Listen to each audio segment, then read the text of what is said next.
तो 5 जुलाई की शाम नमस्कार आप सभी को। देखिए, कल हमने एक वीडियो डाली थी जिसमें हमने बात किया था कि एफआईआई आएंगे, आना पड़ेगा उन्हें, और सेंसेक्स 94,000 तक जाएगा। क्यों जाएगा उसके ऊपर हमने बहुत सारे प्रोस्पेक्टिव रखे थे अपने, और डेटा से जो इंटरप्रेट होकर के आ रहा था उसको एक्सप्लेन किया था। अब देखिए, डेटा कई तरीकों से देखना पड़ता है। केवल एक तरीके से आप डेटा को देखेंगे ना तो बात बनेगी नहीं। अब आज उसी चीज को एक दूसरे तरीके से वेरीफाई करेंगे। और जो आज का टॉपिक है कि एफआईआई भारत क्यों आएंगे इन्वेस्ट करने के लिए, उसका जो लॉजिकल रिप्लाई है उसको डेटा में ढूंढने की कोशिश करेंगे।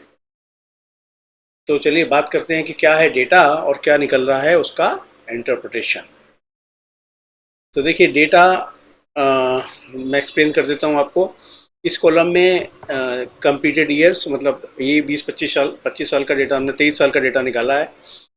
और डाउ जोन्स, जो अमेरिका का जो बेंचमार्क इंडेक्स डाउ जोन्स है, डाउ 30, उसका क्या रहा एवरेज प्राइस उस साल में। मतलब ओपनिंग और क्लोजिंग का, opening plus closing divide by 2 का मेथड अप्लाई किया है एवरेज निकालने के लिए।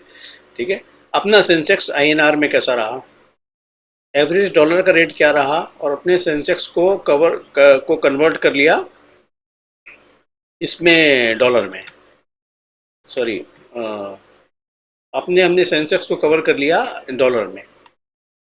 तो ये निकल करके आता है इस कॉलम में। उसके बाद हमने क्या निकाला कि लॉन्ग टर्म सीएजीआर क्या रहा डाउ का। डाउ तो डॉलर में ही होता है तो डॉलर में निकलेगा। अपना लॉन्ग टर्म सीएजीआर कैसा रहा सेंसेक्स का डॉलर टर्म्स में। अच्छा, फिर ये बगल में हमने लिख दिया आईएनआर टर्म्स में कैसा रहा, ये इस वाले कॉलम में यहाँ पे। ठीक है। तो ऐसा करने के बाद क्या कंक्लूजन निकलता है। अब कंक्लूजन ये निकलता है कि लॉन्ग टर्म सीएजीआर जो है डॉलर टर्म्स में तो 8.84 आया हमारे सेंसेक्स का, और उनका आया 5.26%। तो एक पॉइंट तो ये हो गया।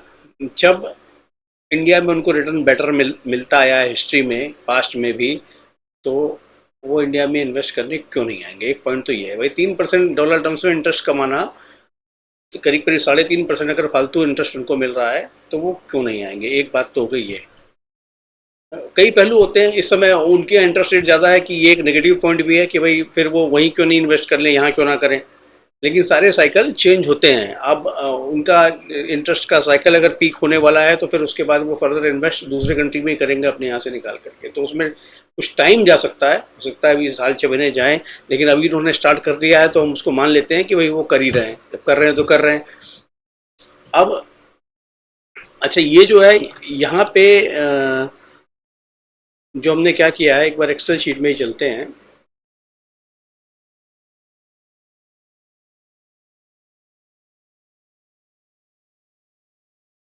हाँ जी।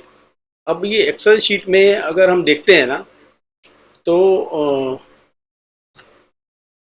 यहाँ पे जो इनका जो ये मैंने इसको यहाँ से हटा दिया था क्योंकि यहाँ पे एक्स्ट्राऑर्डिनरी हाई आ रहा था ये। कि अगर तो एवरेज के लिए, एवरेज के पर्सपेक्टिव को की कैलकुलेशन के लिए मैंने इसको इग्नोर कर दिया था कि भाई चलो यहाँ पे अब नॉर्मली हाई था तो इसको हटा देते हैं।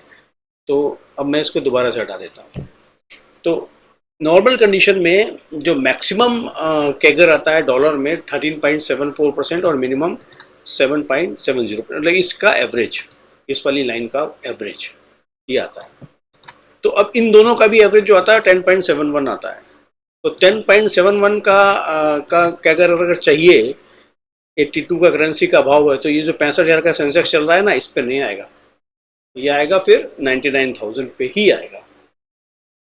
तो they have to bring money in India to average out their returns, क्योंकि जो उनके रिटर्न्स अभी वहाँ पे जो बन रहे हैं वो तो ठीक है बन रहे हैं, लेकिन फ्यूचर में रिटर्न बनाने के लिए उनको यहीं आना पड़ेगा क्योंकि पहले भी आते रहे हैं।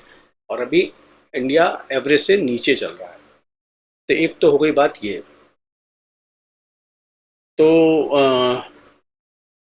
अब दूसरी बात क्या है कि एक और इंटरेस्टिंग डेटा हमने निकाला है जीडीपी के नंबर्स का।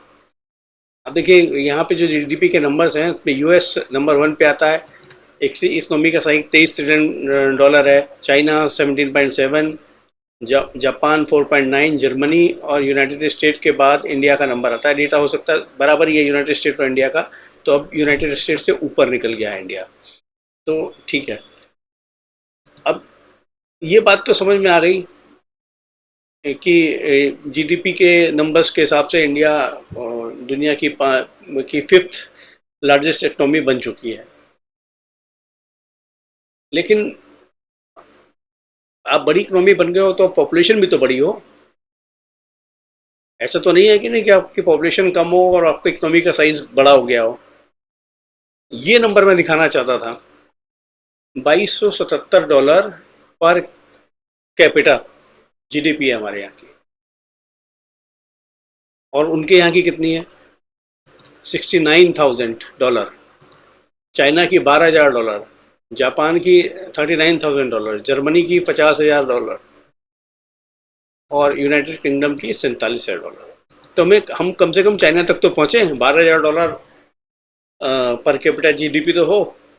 उससे क्या होगा अगर ऐसा हो पाए, हमारी गुड्स एंड सर्विसेज जो हैं, जो हमारी इतनी बड़ी पॉपुलेशन मिलके अगर हम कुछ प्रोड्यूस करते हैं, ऐसा कुछ बनाते हैं जो कि हम इंटरनेशनल करेंसी के भाव पे उनको बेच पाएँ, मतलब हम अपना एक्सपोर्ट बढ़ा पाएँ। इम्पोर्ट डिपेंडेंसी तो जितनी है उतनी है, इम्पोर्ट डिपेंडेंसी कुछ कम हो, क्योंकि कुछ कहीं तो हमारी प्रॉब्लम है कि हमारे यहाँ प्रोड्यूस ही नहीं होता, जैसे ऑयल हो गया, क्रूड ऑयल हो गया, ये तो प्रोड्यूस ही नहीं होता, तो हमको लेना पड़ेगा, वहाँ तो हमें फॉरेन करेंसी का इस्तेमाल कर, बट हमें अपनी गुड्स एंड सर्विसेज के प्रोडक्शंस को इस तरीके से बढ़ाना पड़ेगा कि वो लोग हमसे खरीदें। जब वो 70,000, 60,000, $50,000 पर कैपिटा उनकी जीडीपी है, तो उसका कुछ हिस्सा खिसक करके हमारे पास आना चाहिए। तो बड़ा ही वेलकम स्टेप है उन लोगों के लिए जो इंडिया से बाहर जा कर के इंडियन प्रोडक्ट्स को बेचते हैं या करते हैं, क्योंकि हमारे अगर एक्सपोर्ट्स देखे जाएं तो हमारे एक्सपोर्ट कुछ खास है ही नहीं। अभी भी टेक्नोलॉजी, हम कुछ भी बात करें, लेकिन अभी टेक्नोलॉजी हमारी ज़्यादातर इम्पोर्ट ही होती है, टेक्नोलॉजी हमारे पास नहीं होती। और ये और बात है कि हमारे लोग जाकर के वहाँ डेवलप कर लेते हैं। आप बोलो कि गूगल का सीईओ भी तो इंडियन है, ठीक है, लेकिन वो गूगल का सीईओ को इंडिया को क्या ले रहा है?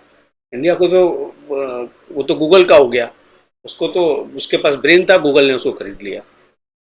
तो इंडिया में अगर हम इंडियंस अपने प्रोडक्ट्स एंड सर्विसेज को बना करके बाहर भेज पाएँ और उनसे वहाँ पे उनके दामों में उनको भेज करके इंडिया रेवेन्यू ला पाएँ, तो शायद ये जो $2270 का नंबर है, इसको हम 8-10 हज़ार तक ले जा पाएँ। तो उस केस में क्या होगा हमारे पास, क्योंकि हमारी करेंसी वीक है, तो हमारे पास इतनी लिक्विडिटी हो जाएगी कि शेयर बाजार को चलाने के लिए हमें किसी की ज़रूरत ही नहीं पड़ेगी। शेयर बाजार कहाँ पहुँच सकता है? क्योंकि शेयर बाजार भी तो एक देखा जाए तो प्रॉक्सी है जीडीपी नंबर्स का ही। जीडीपी नंबर्स होते हैं उसके हिसाब से शेयर बाजार भी चलता है आगे।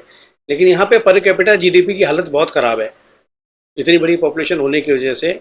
बातें तो बहुत सारी हो रही होती हैं इससे रिलेटेड, लेकिन शायद जो कॉमन मैन है, जो इतनी बड़ी पॉपुलेशन है, उसके हाथ में लिक्विडिटी सफिशिएंटली नहीं पहुंच पा रही, इसकी वजह से ये प्रॉब्लम्स नजर आती है। लेकिन अब शेयर बाजार के पर्सपेक्टिव में अगर हम बात करें, दोबारा से चलें वहाँ पे, तो ये नंबर भी इन हालातों में भी, ये 99,000 का जो नंबर निकल कर के आ रहा है, कल हमने 94,000 की बात की थी, इतना तो फॉरेन करेंसी आना ही चाहिए, इतना तो फॉरेन करेंसी आना ड्यू है। वो शायद अभी आने में आपको साल लग रहा हो, 6 महीने लग रहे हो, वैसे आना शुरू हो गया है। अब आप डेली के इसके एफआईएस के नंबर देखोगे तो वो डेली खरीद रहे हैं, डेली पॉजिटिव ही होते हैं, वो नेगेटिव नहीं होते कभी भी। अब पिछले कुछ 1-1.5 महीने से तो नहीं हो रहे हैं नेगेटिव।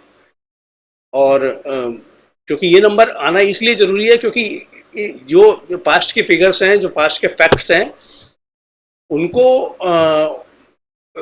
वेरीफाई करने के लिए, उनको मैच करने के लिए, क्योंकि हिस्ट्री बताती है कि पास्ट में कैसा हुआ था। क्योंकि ये इकोनॉमी में तो साइकिल्स आते रहते हैं, कभी कभी यूएस में रिसेशन है, कभी कहीं प्रॉब्लम है, कभी कहीं प्रॉब्लम। रिसेशन जैसी चीज़ इंडिया में तो देखो आती नहीं। इंडिया में क्या रिसेशन आएगा? इंडिया में सब कुछ ठीक बैलेंस रहता है, अपना बनाया, अपना खा लिया, अपना प्रोड्यूस किया, अपना लोकल में बेचा, काम चला लिया। तो यहाँ तो ऐसी कोई रिसेशन जैसी बड़ी बड़ी बातें होती नहीं है, और होना बनता भी नहीं है। वो रिसेशन की बातें होती हैं वहीं पे। तो वहाँ उनका साइकिल जब खराब होता है तो हमारे यहाँ वो सेलिंग करते हैं, तो हम लोग रिसेशन करते हैं। 2008 में भी इन जनरल कोई रिसेशन नहीं था। बाजार गिरना एक अलग चीज़ होती है, कोई रिसेशन नहीं था। कोई किसी चीज़ की कमी नहीं थी। हम लोग जैसे चल रहा था वैसे चल रहा था। डोमेस्टिक प्रोडक्शंस में कोई कमी नहीं आई हमारे, और डोमेस्टिक सप्लाई हो रही थी। हाँ, इंटरनेशनल प्रॉब्लम्स जो होती हैं तो फिर इम्पैक्ट जरूर आता है, तो वही आता है। तो उनके यहाँ प्रॉब्लम सॉल्व होते ही, जैसे ही उनके यहाँ इकोनॉमी की कंडीशन ठीक होती है और उनकी करेंसी, इनके यहाँ इंटरेस्ट रेट डाउन होने शुरू होते हैं, ये भर भर के झोला यहाँ पे पैसे फेंकेंगे। और जो ये जो हमने जो फोरकास्ट किया है, इस कैलकुलेशन को देखते हुए, इन सारे पर्सपेक्टिव को इवेलुएट करते हुए, उसको डेटा को इंटरप्रिटेट करते हुए, वो आपको सच होता नज़र आने की पूरी संभावना बनती है। तो ये था एफआईआई क्यों लौटेंगे इंडिया, उसके ऊपर एक फर्दर डिटेल। तो ये वीडियो आपको कैसी लगी, इस वीडियो का कंटेंट आपको कैसा लगा, कमेंट बॉक्स में बताइए। और वीडियो को लाइक कीजिए, वीडियो को शेयर कीजिए, और चैनल को सब्सक्राइब भी कीजिएगा। Thank you very much.